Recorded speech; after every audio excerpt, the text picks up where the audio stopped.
Hey everyone, Matt Schrantz, Design Director at Treyarch, back again to talk about some updates for multiplayer in Black Ops 7. Okay, so the first topic I want to touch on is the whole aim down sights, ADS, while sliding, diving, wall jumping topic. So in the beta, that did require you to take the dexterity perk. The team looked at all of our options and ultimately landed on providing the most fluid experience by default, which does mean we've reintroduced the ability to aim down sights while sliding, diving, and wall jumping by default. You do not need to take the dexterity perk. Dexterity will still speed up those interactions, sprint to fire, slide to fire, but you will not need dexterity perk to ADS while doing those actions.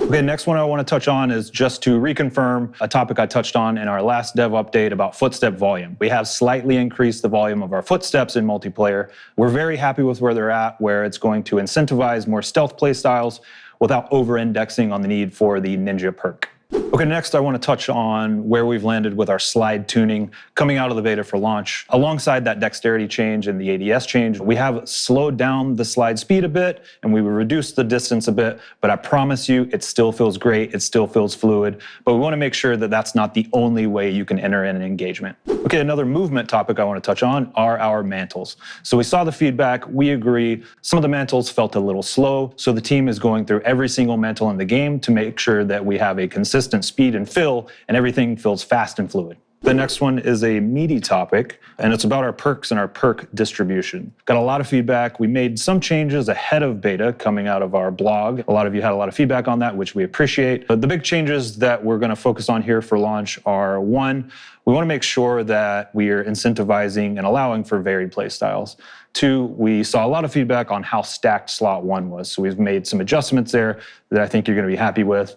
And then 3, there were some kind of niche underutilized perks, so we've actually made some combinations of perks to make those chunky decisions and choices.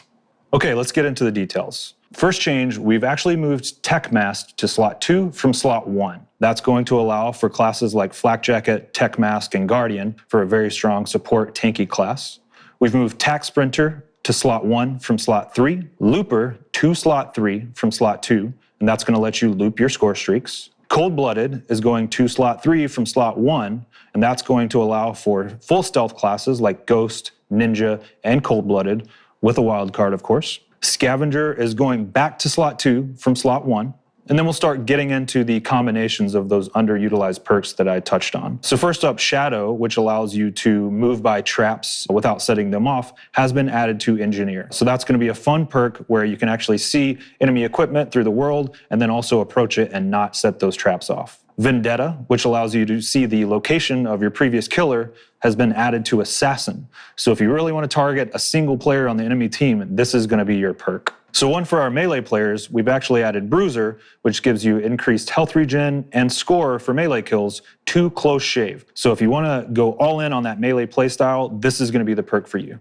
Hunter's Instinct, which gives you intel on a nearby enemy after a kill, has been added to Tracker. So that's all about tracking your enemy locations. And then one that I'm super excited about, we've actually added Quartermaster, which recharges your equipment to Gearhead, and that has moved to slot 1. And if you're all about the gadgets, or if you're all about the field upgrades and the equipment, this is going to be the perk for you. So with all of these changes to our perks, the team is very excited. We think you'll be very excited. And of course, we're very much looking forward to your feedback. Okay, next up, I want to touch on what we're doing with aim assist in Black Ops 7. So first off, we're looking very closely at the data, and the data says that controller players are winning slightly more in close range engagements, and then keyboard mouse players are winning slightly more in those long range engagements. So what we're going to do here is to try to close that gap, take a very close look at the strength of aim assist across all of those ranges, and then additionally, we are looking at rotational aim assist and the requirement for your right aim stick to be moving in the direction of your target. We'll have more concrete details to share soon. That's my time for today. Of course, we have more details coming on maps, modes, weapons, and progression as we head into launch.